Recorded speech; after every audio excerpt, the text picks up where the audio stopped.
রাত দুটোয়। রাত দুটোয়? বলি আমি ঘড়ি চিনি না বলে কি ঘন্টার আওয়াজও গুনতে পারি না? আমাকে তুই আর এভাবে কতকাল জ্বালাবি? বড় ভাইয়ের বিয়ে থা দিবি না? কেন কেন? সত্যি মা, বড় ভাইয়ের একটা বিয়ের ব্যবস্থা করো। ভাবি আসবে, সোনায় সোহাগা হবে, আমার নাটকে যাবার রিহার্সালে পয়সার অভাব হবে না। ওরে বাবা। এই যে মা, তুমি এখানে আর আমি তোমাকে সারা বাড়ি খুঁজে বেড়াচ্ছি।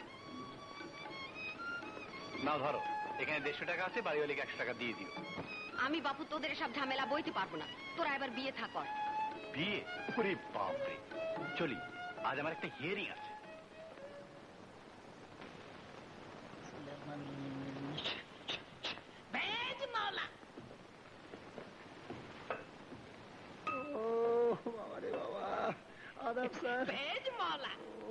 কি হলো?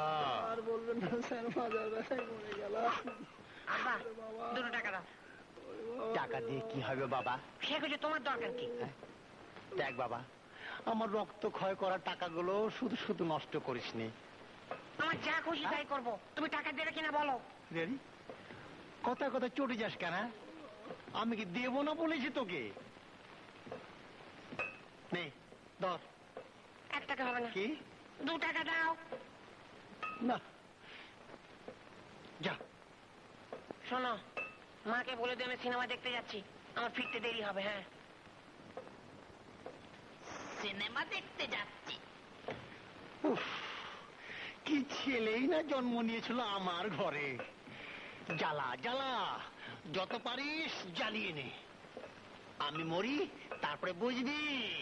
অবিনাশ সাহেব, আর তো সহ্য করতে পারছি না। সহ্য করতে পারছি না তো আমি কি করব?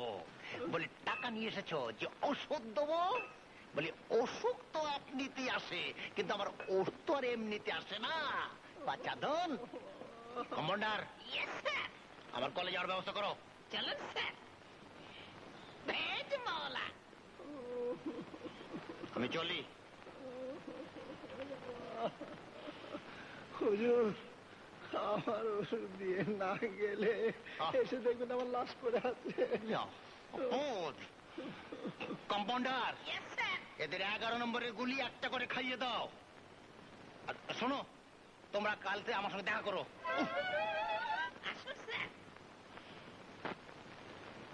যত সব দিন পাশে ওষুধ লাগে।